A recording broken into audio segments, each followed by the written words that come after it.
오늘 말씀의 제목은 화가 있으리니입니다. 요한계시록 8장 13절입니다. 화가 있으리니. 요한계시록 8장 13절입니다. 오늘 말씀의 제목은 화가 있으리니. 요한계시록 8장 13절입니다. 다 찾았습니까? 함께 봉독하도록 하겠습니다. 시작. 내가 또 보고 들으니 공중에 날아가는 독수리가 큰 소리로 이르되 땅에 사는 자들에게 화가 있으리니 이는 새 천사들이 불어야 할 나팔 소리가 남아 있으리로다 하더라. 땅, 바다, 강물, 공중, 하늘 이렇게 나팔 재앙 4개가 우리가 말하는 삼라만상, 이 세상 전체에 3분의 1씩 아주 강력하게 그 재앙들이 떨어집니다. 사람이 살아가는 데 필요한 생태계가 다 파괴되고 사람에게 반드시 필요한 물의 근원이 파괴되고 또 절대적으로 필요한 하늘의 해와 달과 별들이 해를 입고 있습니다. 자, 이 정도 되면 우리가 살아가는 이 세상이 결코 무사하다 할 수가 없습니다. 이들 재앙은 이 세상의 끝을 향하여 어떻게 달려가고 있는가를 적나라하게 보여줍니다.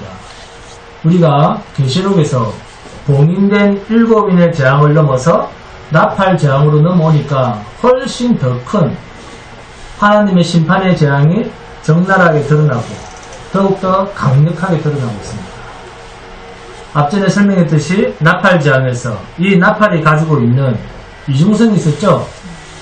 그게 뭔지 아시죠? 하늘의 재앙이 한편으로는 심각한 죽음의 재앙으로 쓰이지만 반대로 택하신 당신의 백성들에게는 동서남북 사방에서 온 천하 땅끝까지 이르러 자기 백성들을 불러 모으는 구원의 신호가 됩니다. 이게 나팔 재앙이 가지고 있는 물과 기름처럼 확실히 구분이 되는 이중성입니다.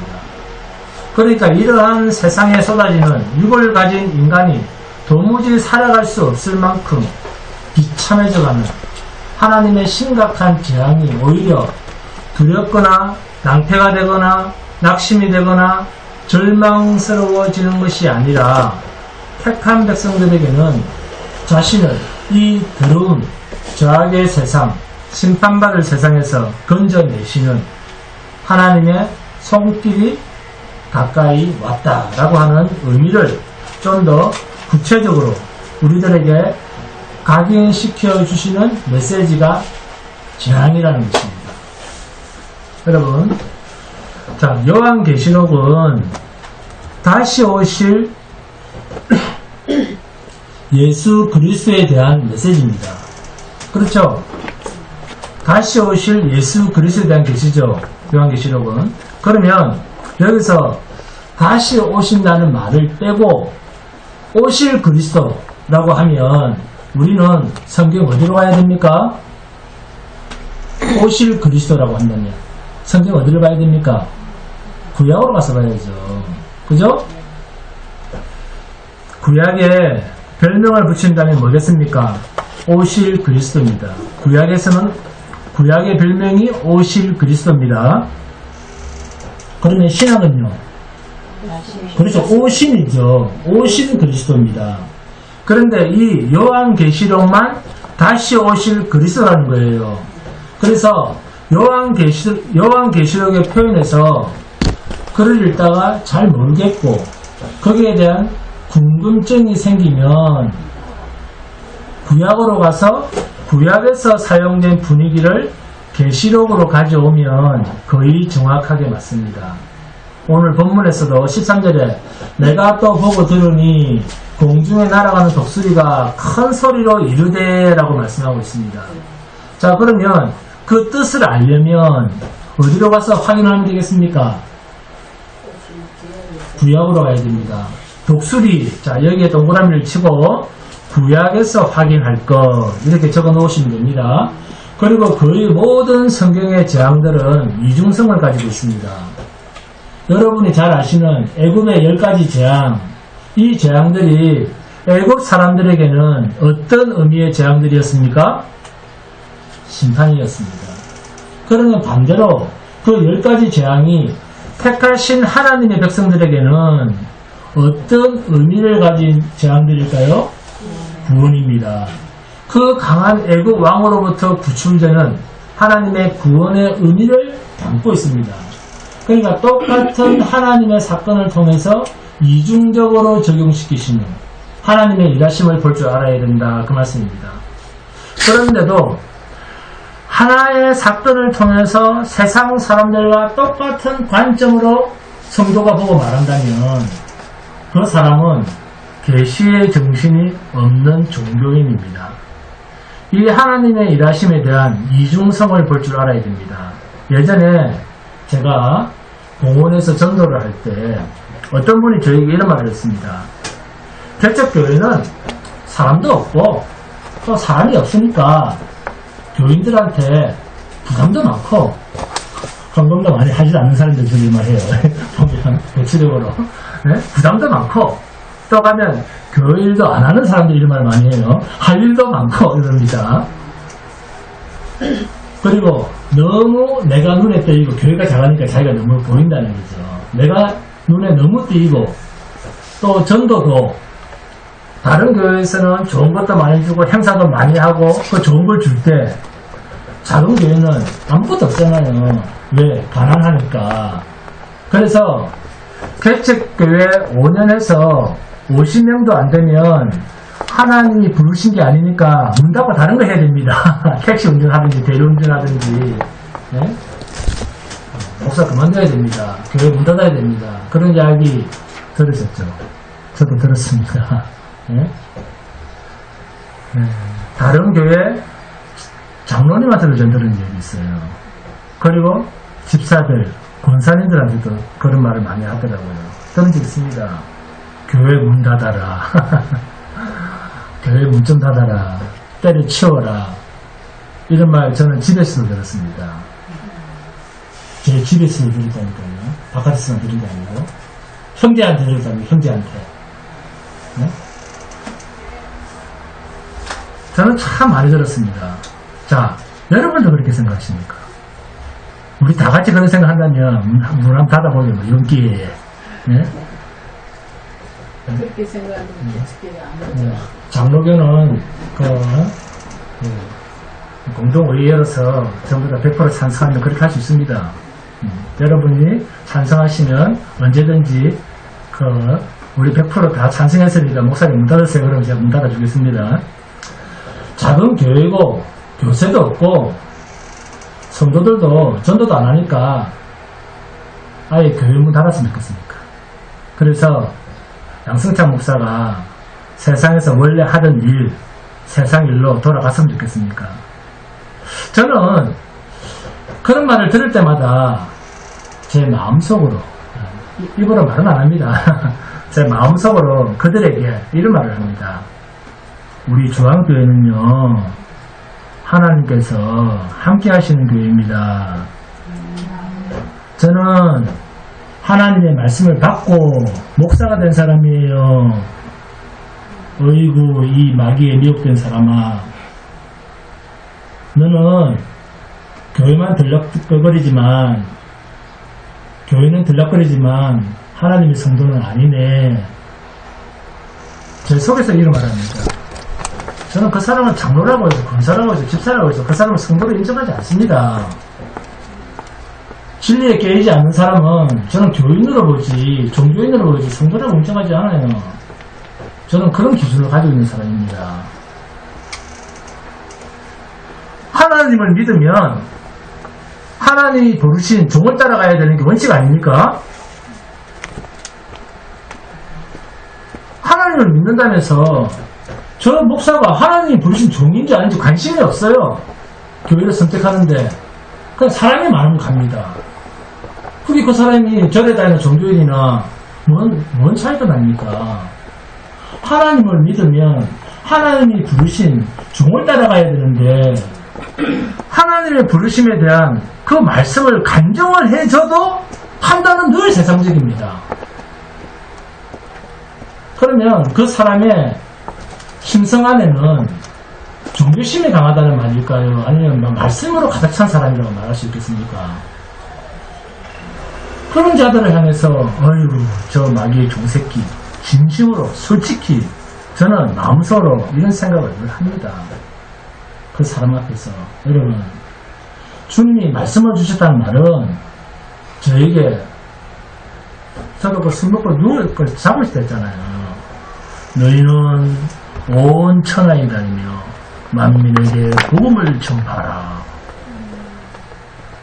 마가복음 16장 15절. 그 술 취한 사람한테 나타나서 하나님 그런 말씀을 하시고 너는 때가 가까이 왔느니라고 증거하라. 요한계시록 1장 3절, 요한계시록 22장 10절에 나옵니다. 성경에 다 나오는 말씀을 주신 거예요. 말씀을 꿈과 생시로 저에게 주셨다는 말은 전지전능하신 시작도 없고 끝도 없는 무시무종하신 주님이 시작하셔서 주님이 다 이루시겠다는 것입니다.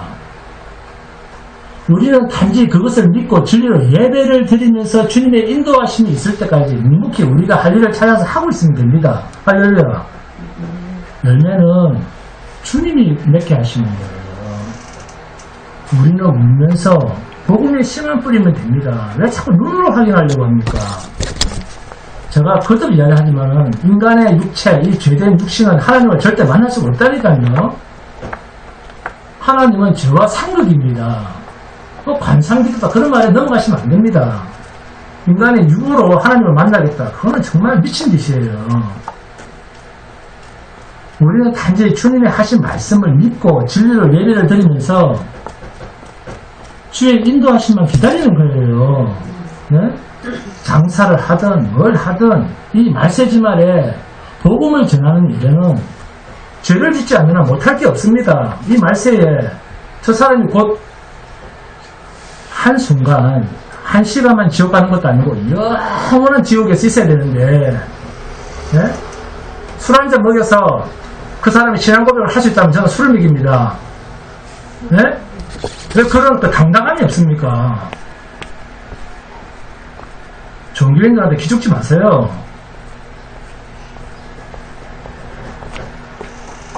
눈에 보이는 건 세상 것을 가지고 교회를 판단해서는 안 됩니다. 목사는 오직 말씀으로 부르심을 받았는가, 교회는 진리로 예배를 드리는가, 이것만이 교회를 선택하는 성도의 판단 기준입니다. 저에게 또 어떤 분이 전화가 왔는데, 교회죠? 네. 거기 아이들 주일학교 있습니까? 아니요, 없는데요. 아이들만 모이는 주일학교는 따로 없습니다. 그래도 부모님과 함께 예배를 드릴 수 있는 주일 예배는 있습니다. 11시 예배가 있어요.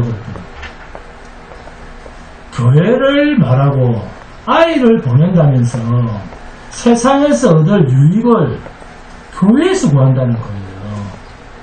이게 성경에서 말하는 교회입니까? 이것이 성경에서 말하는 주님이 피로 사신 교회입니까? 좀 감당하시길 바랍니다. 주님이 피로 사신 교회가 세상에서 사람들이 볼 때 부러워할 만큼 크고 소위 세상 사람들이 말하는 와 성공했네 성공했어, 교회가 그런 식입니까?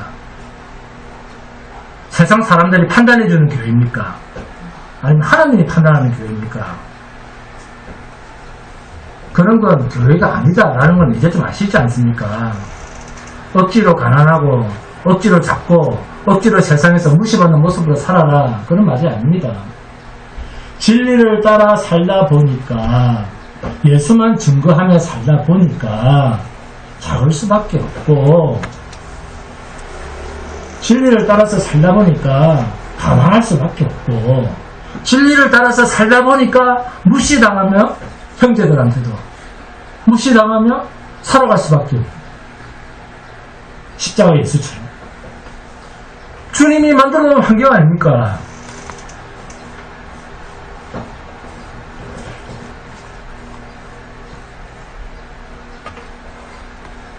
하나님이 만들어 놓은 환경과 그 형편 속에서 살아갈 수밖에 없는, 그렇게 사역할 수밖에 없는 그 길이라서, 그런 삶의 형태라서 당하고 사는 삶일 뿐입니다. 그런데 성경은 이걸 증인이라고 하잖아요.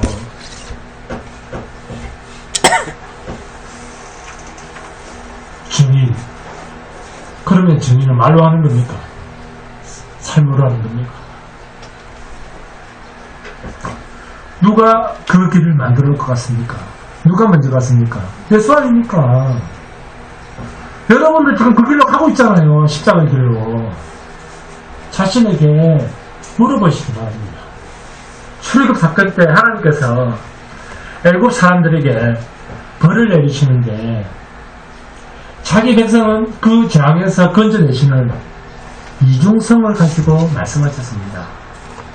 그러니까 임방과 문설주에 어린 양의 피를 발라라 라고 했는데 어린 양의 피가 발려있는 집마다 죽음의 사자가 넘어서 지나갔다. 유월했다. 그래서 6월짜리라고 했습니다. 여러분, 하나님의 구원이라고 하는 것은 불심판으로 멸망당할 이 세상에서 건져낸다는 이야기입니다. 그러면 우리가 세상에 가만히 두면서 동시에 세상을 어떻게 하는 것이 우리를 구원하는 것이 되겠습니까? 세상을 하나님의 심판 앞에 던져버리면 우리를 구원하는 것이 되잖아요. 이게 구원입니다. 계시록 9장 4절입니다. 함께 봉독합니다. 계시록 9장 4절.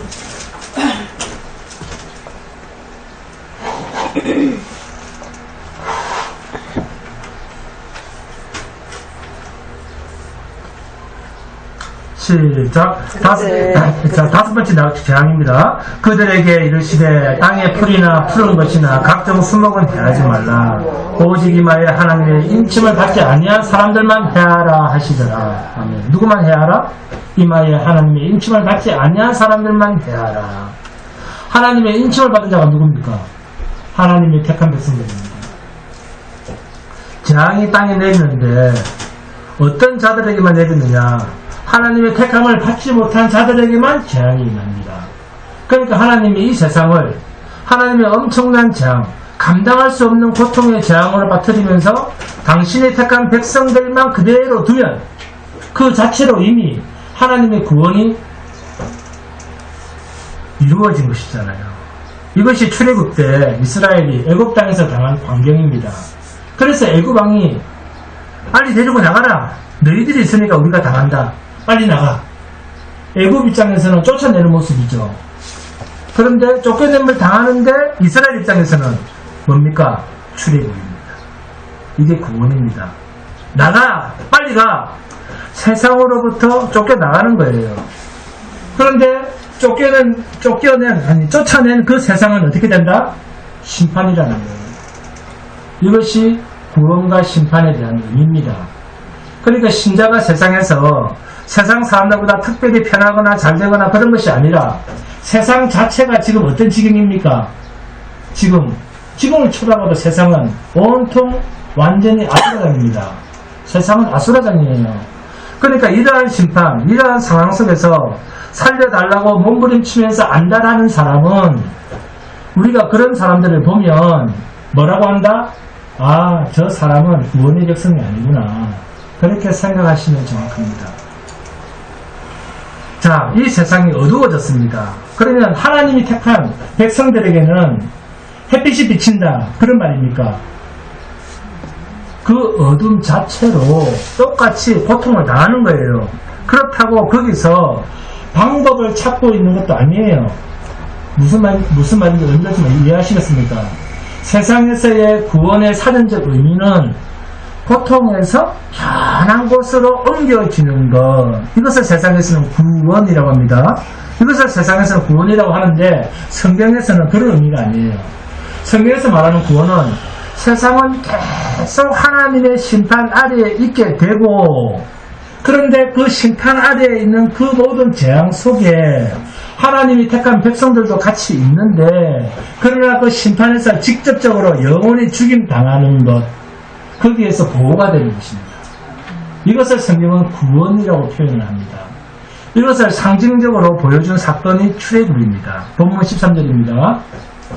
내가 또 보고 들으니 공중에 날아가는 독수리가 큰 소리로 이르되 땅에 사는 자들에게 화가 있으리니 이는 새 천사들이 불어야 할 나팔 소리가 남아 있음이로다 하더라. 아멘. 자, 계시록 9장 함께 봉독합니다. 계시록 9장 12절입니다. 계시록 9장 12절 시작. 첫째 하는 지나갔으나 보라 아직도 이후에 화 둘이 이르리로다. 자, 계시록 11장 봅니다. 11장 14절 함께 봉독합니다. 11장 14절 시작. 둘째 화는 지나갔으나 보라 셋째 화가 속히 이르는도다. 이렇게 해서 세 개의 화가 뒤에 남아있는 다섯째, 여섯째, 일곱째 천사에 의해서 이 땅에 내려지는 엄청난 재앙이 미리 본문 13절에 담아서 경고하고 있지 않습니까? 그런데 여기서 놀라운 이야기는 공중에 날아가는 독수리가 큰 소리로 말을 한다는 것입니다. 자, 구간조도 아니고 독수리가 말하는 셈입니까? 아니잖아요. 그러면 독수리를 통한 성경적 의미를 어디서 찾아보면 좋겠습니까? 구약입니다. 출애굽기 19장 봅니다. 출애굽기 19장 4절입니다.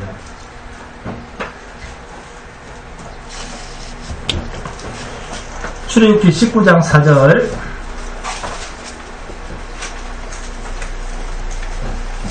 맞췄습니까? 자, 함께 봉독합니다. 시작. 내가 애굽 사람에게 어떻게 해냈었다. 내가 어떻게 독수리 날개로 너희를 업어 내게로 인도하였음을 너희가 보았느니라. 독수리가 등장하니까 뭐가 나옵니까? 하나님께서 당신의 백성을 어떻게 인도하셨는가 그 말입니다. 독수리 등에 너희를 업어서 인도에 내었다는 것입니다. 그러니까 구약 백성들은 독수리 하면 하나님께서 자신들을 어떻게 구원해내고 인도해 주셨는가에 대한 이해가 독수리 하면 금방 아는 거예요. 자, 신명기를 봅니다. 신명기 32장 10절에서 12절입니다. 신명기 32장 10절에서 12절입니다. 신명기 32장 10절에서 12절입니다.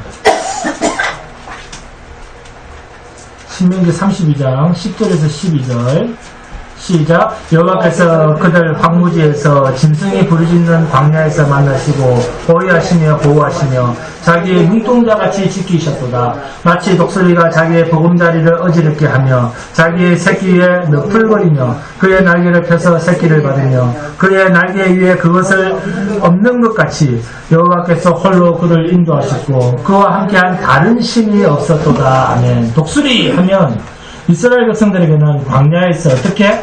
여호와께서 홀로 밤에는 뭐로? 불기둥으로 낮에는 구름기둥으로 인도하셨음을 무엇을 상징한다? 독수리로 상징을 하고 있다 그 말씀입니다. 이렇게 하나님의 백성들에게 독수리는 하나님의 인도와 보호하심인데 과연 그 기능만 있는가? 아니라는 거예요. 신명기 28장 봅니다. 신명기 28장 49절입니다.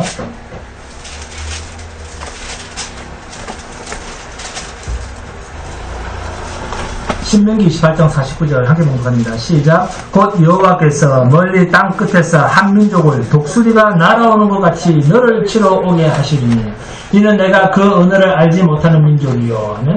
독수리로 뭘 하게 한다고요? 너를 치러 오게 하시리니. 심판을 상징하는 짐승입니까? 아닙니까? 네, 심판입니다. 호세아서 8장 1절에서도 나팔을 내 입에 댈지 나팔을 내 입에 댈지어다. 원수가 독수리처럼 여호와의 집에 덮치리니 이는 그들이 내 언약을 어기며 내 율법을 범함이로다. 독수리가 대적을 치러 오는 심판을 상징하고 있습니다. 그러나 하나님이 내리시는 재앙이 하나님을 거역한 자들에게는 화가 임하는 심판이지만 하나님께서 보호하셔야 되는 하나님의 구원이 임해야 되는 하나님이 택하신 백성들에게는 보호하심과 인도하심과 간섭하심이 된다는 사실입니다. 그러니까 본문에서 공중에 날아가는 독수리가 큰 소리로 이르되 땅에 사는 자들에게 화가 있으리니 라는 이 말 속에서도 이미 하나님은 이중적 메시지를 품고 있다는 것입니다. 자, 그러면 신약에서는 자, 독수리가 어떤 의미를 가지고 있는가?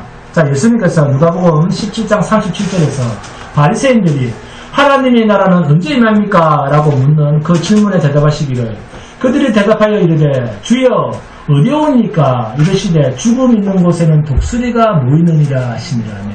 시체가 있는 곳에는 독수리가 모이느니라. 유대인 중에서 가장 경건하게 살아간다고 하는 바리새인들이 하나님의 나라가 언제 임하는지 묻는 그 질문 속에서 대답하시기를 하나님의 나라는 너희들 눈으로 볼 수 있게 임하는 것이 아니다 라고 말씀하시면서 하나님의 나라는 이미 너희 안에 있다 라고 말씀을 합니다. 이 말은 하나님의 나라는 예수 그리스도의 다스림을 받는 자들에게 일어나는 것이다. 그런데 세상 왕처럼 왕관을 쓰고 대관식을 하는 그런 형태가 아니다. 그러면서 겨자씨 같은 모습으로 천국을 비유로 말씀하십니다. 그런데 최후에 일어날 이 인자의 날 하루는 세상 사람들이 전혀 예측할 수 없는 형태로 누가복음 17장 24절입니다. 번개가 하늘 아래 이쪽에서 번쩍이어 하늘 아래 저쪽까지 비침같이 인자도 자기 날에 그러하리라. 그러면서 가지고 온 누가의 표현은 노아의 홍수 때처럼 소돔과 고모라의 멸망 그 롯의 때처럼 사람들이 먹고 마시고 시집가고 장가가고 사고 팔고 세상의 온갖 쾌락을 하나님보다 더 사랑하는 모습으로 나타날 때가 바로 종말이라는 것입니다. 사도 바울도 이런 말을 했습니다. 인자의 날 하루가 이런 모습으로 나타나게 된다고 할 때 제자들이 누가복음 17장 37절입니다. 그들이 대답하여 이르되 주여 어디 오니까 이르시되 죽음 있는 곳에는 독수리가 모이느니라 하시니라. 심판. 세상이 어떻게 독수리의 심판을 당하는가? 요한계시록 19장 17절 18절 함께 공부합니다. 요한계시록 19장 17절 18절입니다. 가장 세상 마지막 때에 있는 완전한 세상 심판이 집행되어지는 그 모습 속에서 독수리를 상징하는 의미가 17절 18절에 등장을 합니다. 시작. 또 내가 보니 한 천사가 태양 안에 서서 공중에 나는 모든 새를 향하여 큰 음성으로 외쳐 이르되 와서 하나님의 큰 잔치에 모여 왕들의 살과 장군들의 살과 장사들의 살과 말들과 그것을 탄 자들의 살과 자유인들이나 종들이나 작은 자나 큰 자나 모든 자의 살을 먹으라 하더라. 새들이 고기로 배를 불렸다. 계시록 19장 20절 21절입니다. 짐승이 잡히고 그 앞에서 표적을 당하던 거짓 선지자도 함께 잡혔으니 이는 짐승의 표를 받고 그의 우상에게 경배하던 자들을 표적으로 미혹하던 자라. 이 둘이 산채로 유황불 붙은 못에 던져지고 그 나머지는 말탄 자의 입으로부터 나오는 검의 죽음에 모든 새가 그들의 살로 배불리더라. 참으로 무서운 심판입니다. 공중에 날아다니는 새들이 이 세상에 있는 심판당한 모든 것들을 먹어치우는 이것이 요한계시록에서 말하는 땅에 거하는 자들에게 화가 있으리로다 라고 하는 말 속에 숨겨져 있는 독수리로 상징된 세상 심판의 참혹한 모습입니다. 그런데 과연 이 말씀을 읽고 있는 사람들이 성경에서 계시록에서 말하는 이 저주를 믿고 살아갈까요?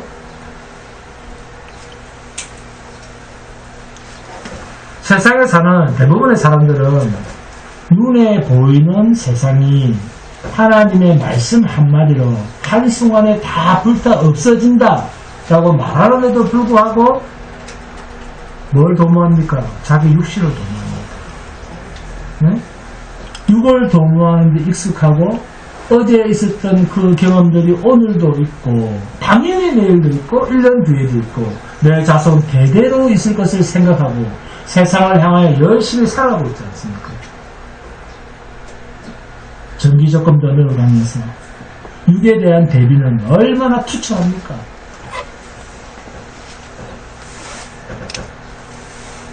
세상은 눈에 보이는 것을 아쉬워합니다. 그러니까 얼마나 대비를 많이 합니까? 내일을 대비하고 1년 뒤를 대비하고 10년 뒤를 대비하고 자식 때를 또 대비하고 또 그 뒤에 손자 때를 대비하고 그러나 땅에 거하는 자들아 화가 있으리로다. 이런 세상에 대해서 하나님께서는 화를 3번이나 경고하고 있습니다. 3번이다 라고 하는 말은 절대로 변경될 수 없는 분명한 하나님의 저주다 그 말입니다. 그럼에도 불구하고 우리는 신자라고 하면서 세상에서 세상 사람들과 똑같은 마음으로 눈에 보이는 이 세상에서 정말 잘 되기를 바라고 있습니다. 그리고 세상의 일로 흡족함을 느낄 때 그것을 하나님 앞에서 복받았다라고 말을 합니다. 다 기준이 눈에 보이는 거예요. 모든 판단의 기준이 눈에 보이는 것들입니다. 성경은 영적인 이야기입니다. 그리고 세상에서 일어나는 비참한 일을 보면 너무나 안 됐다는 거죠. 네? 일어날 수 없는 일이 일어났다는 거죠. 이게 세상 사람들의 판단 기준입니다. 근데 이 기준을 교회 다니는 교인들도 가지고 있다는 거예요. 성도들도. 세월호. 안 됐다. 이태원 참사. 일어날 수 없는 일들이 일어났다. 그런 건 너무나 억울하고 큰 인재라는 거죠. 막을 수 있었다는 거예요. 네? 죽어서는 안 될 목숨들이 너무나 많이 희생되었다는 거죠. 그래서 특별법을 제정해서라도 그 억울함을 풀어달라는 거죠. 이렇게 교회를 다녀도 세상이 어떤 터전인가를 모르는 거예요. 자, 따라합니다.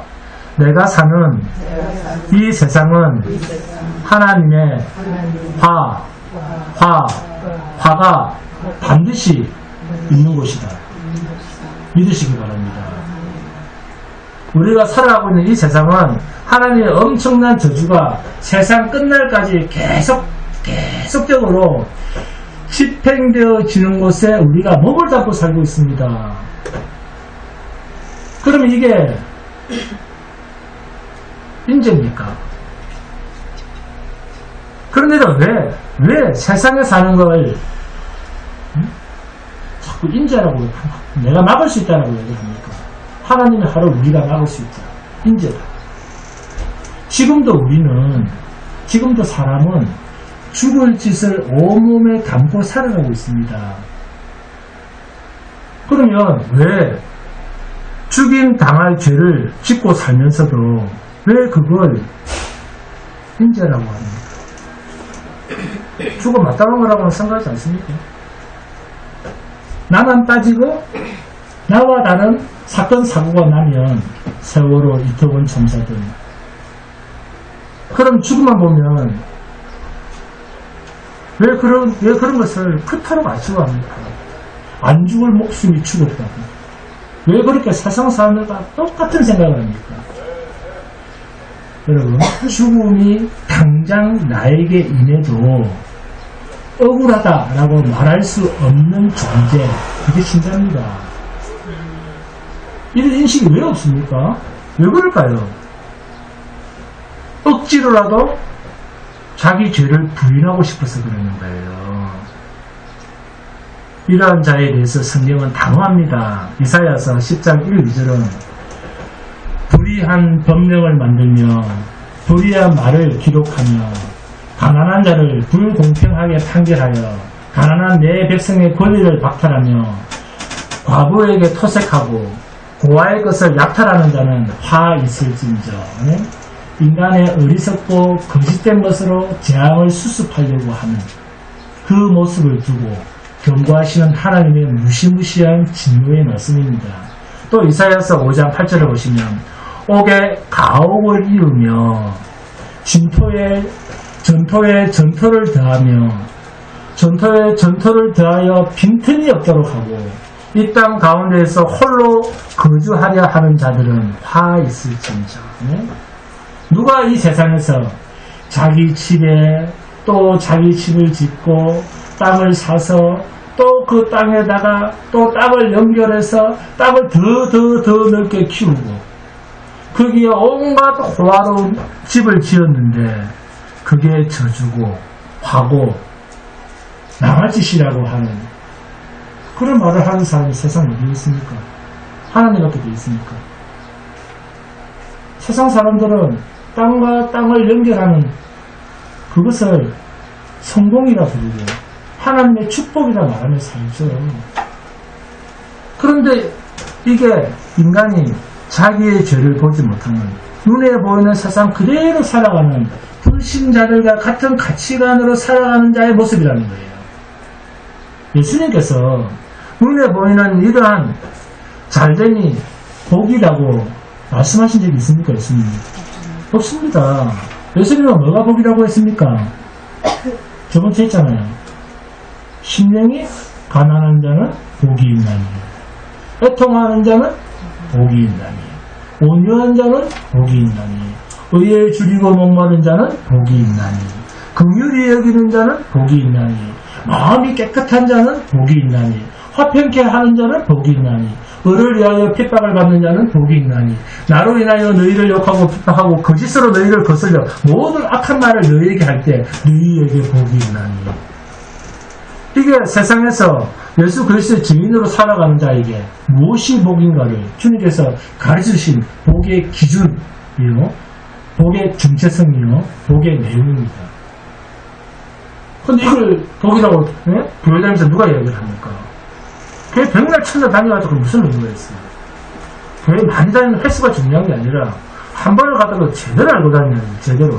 그래서 영광의 부활로 우리 안에 찾아오신 거예요. 그것을 성령, 그리스도의 영이라고 합니다. 또 다른 표현으로는 거듭남, 새 생명이 있다라고 말을 합니다. 그리스도의 마음을 가졌다고도 이야기를 합니다. 어디서? 고린도전서 2장 16절에서 말씀합니다. 누가 주의 마음을 알아서 주를 가르치겠느냐? 그러나 우리가 그리스도의 마음을 가졌느니라. 아멘? 어떻게 그리스도의 마음을 가졌으면서 세상 사람들과 같은 복의 기준을 가지고 살아간단 말입니까? 말라기서 2장 17절을 보시면 그 당시 타락한 이스라엘의 정체성을 하나님께서 말라기 선지자를 통해서 고발하신 말씀이 있습니다. 너희가 말로, 입으로는 여호와를 괴롭게 하고도 말로 이르기를 우리가 어떻게 여호와를 괴롭혀드렸나이까 하는도다. 이는 너희가 말하기를 모든 악을 행하는 자는 여호와의 눈에 좋게 보이며, 말을 그렇게 한다는 거예요. 응? 모든 악을 행하는 자는 여호와의 눈에 좋게 보이며 그에게 기쁨이 된다 하며, 또 말하기를 정의의 하나님이 어디 계시냐 하니니라. 또 있습니다. 말라기서 3장 15절은 지금 우리는 교만한 자가 복되다 하며 악을 행하는 자가 번성하며 하나님을 시험하는 자가 화를 면한다 하노라 하니라. 악을 행하는 자가 잘 된다라고 말한다는 거예요. 이 성도들이 뭐가 다릅니까? 오늘날에 하나님을 시험하는 자가 오히려 화를 면한다, 그렇게 말하고 다닐 정도였습니다. 누가요? 하나님을 믿는다고 하는 유대인들이. 그러니까 말라기 선지자 당시의 이스라엘의 모습이나 오늘날 하나님을 믿는다, 예수를 믿는다라고 말하는 사람들이나 모습은 똑같습니다. 뭐가 다릅니까? 차라리 예수 믿는다고 말을 하지 말든지. 세상과 하나님을 완전히 바꿔놓고 종교 놀이처럼 교회를 다닌다는 거예요. 이러한 모습들이 뭡니까? 악을 선하다 하고 선을 악하다 말하며 캄캄한 암흑을 광명으로 여기며 살고 오히려 흑암을 광명으로 삼으며 쓴 것을 단 것으로 삼으며 단 것은 쓴 것으로 삼는 그들은 화 있을진저. 완전히 뒤집어 놓고 거꾸로 사는 이들에게 하나님의 화는 반드시 임한다고 성경은 경고를 하고 있습니다. 예수님도 그랬습니다. 바리새인들을 향해서 화 있을진저. 그들이 어떻게 살았습니까? 입으로는 하나님의 택한 백성이라고 말은 하는데, 그런데 자기 속에 있는 진심은, 그 거룩한 척하고 있는 그 마음속에 있는 그 진심은 거짓으로 자신을 은폐하고 위장하고 겉으로 육의 겉모습으로는 모든 종교심을 다 드러냈어요. 하나님을 이 세상에서 가장 사랑하는 사람인 것처럼 하면서 세상에서 화려하게 하나님을 가장 잘 믿는 사람인 것처럼 몸체로 종교 행위를 일삼았던 자들 아니었습니까? 물론 그들의 열심만큼은, 바리새인만큼은 우리는 못 따라갑니다.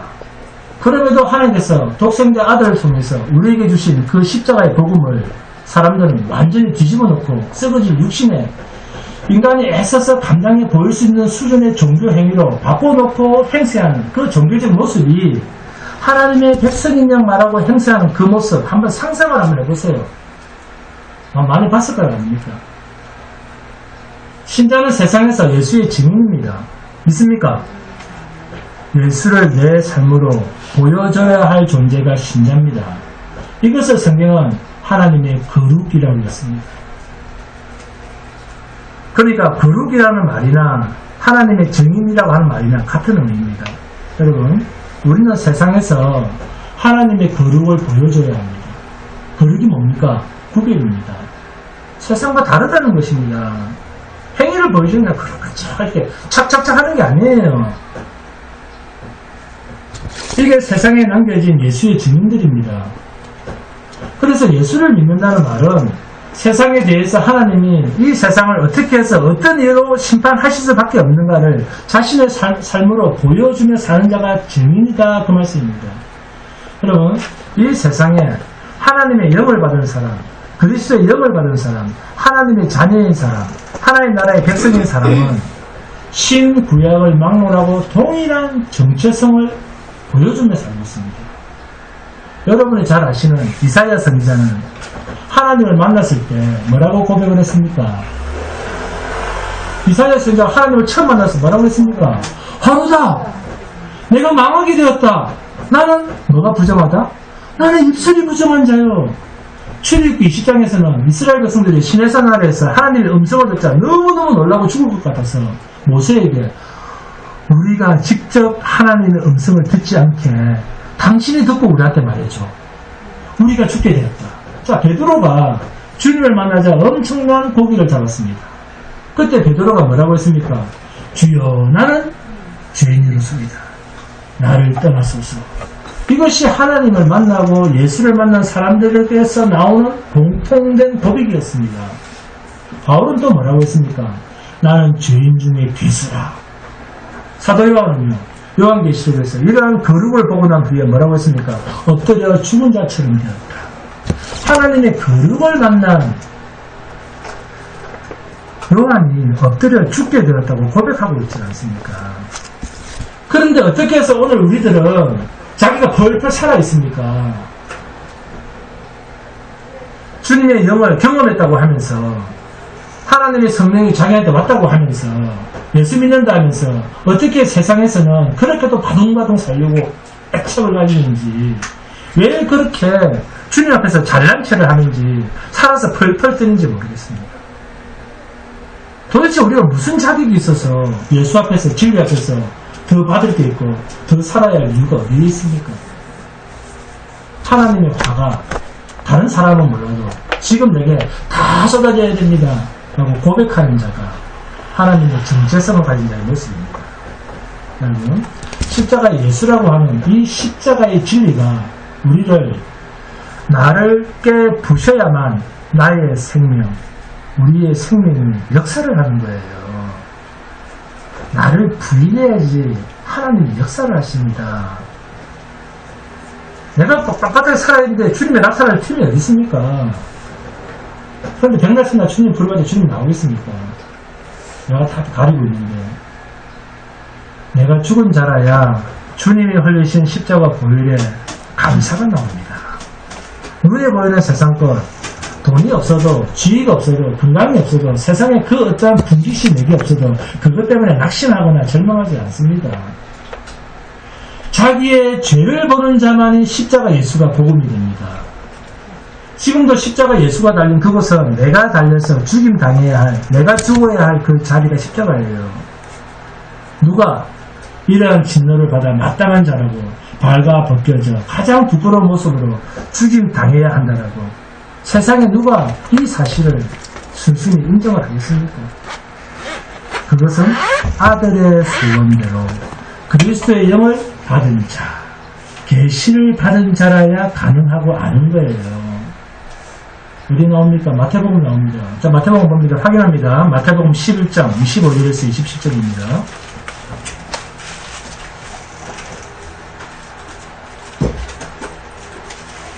마태복음 11장 25절에서 27절 함께 봉독합니다. 시작. 그때에 예수께서 대답하여 이르시되 천지의 주제이신 아버지여 이것을 지혜롭고 슬기 있는 자에게는 숨기시고 어린아이들에게는 나타내심을 감사하나이다. 옳소이다. 이렇게 된 것이 아버지의 뜻입니다.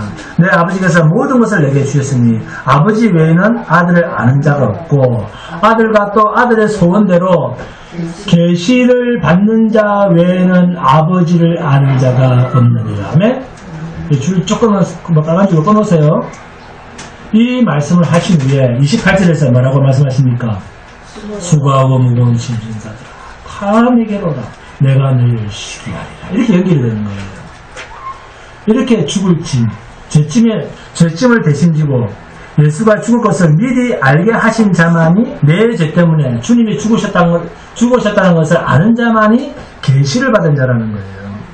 이런 자만이 자기의 죄를 대속받는 은혜를 입은 자라고 말할 수 있습니다. 이러한 자들에게 있는 정체성은 세상의 모든 영광이 풀과 같고 풀의 꽃과 같이 다 시든다는 것을 알고 눈에 보이는 세상에서는 가장 낮은 자의 길을 걸어가면서도 주 안에 있는 참된 행복을 사모하며 살게 되었습니다. 이러한 자라야 세상의 영광과 정반대되는 세상에서는 저주의 자리, 주님이 가신 십자가의 자리로 마음이 가게 되어 있고 그 자리로 마음이 끌리게 되어 있습니다. 그래서 이런 자들이 세상에서는 외국인 신분으로 행인 같은 모습으로 나그네 인생으로 살아갑니다. 세상에는 아무런 분깃이 없고 세상에서는 아무것도 얻을 것이 없는 나그네이기 때문에 그냥 미련 없이 지나쳐 가는 거예요. 신자는 세상을 이렇게 볼 때만이 주님이 우리를 초대하신 그 십자가의 길을 감사하며 걸을 수 있습니다. 세상은 반드시 하나님의 화가 임하게 되어 있는 땅입니다. 이 땅을 나그네로 사는 자만이 진정한 행복의 나라를 소유한 자입니다. 진정한 행복의 나라로 여러분의 믿음이 채워지시기를 주님의 이름으로 축원드립니다.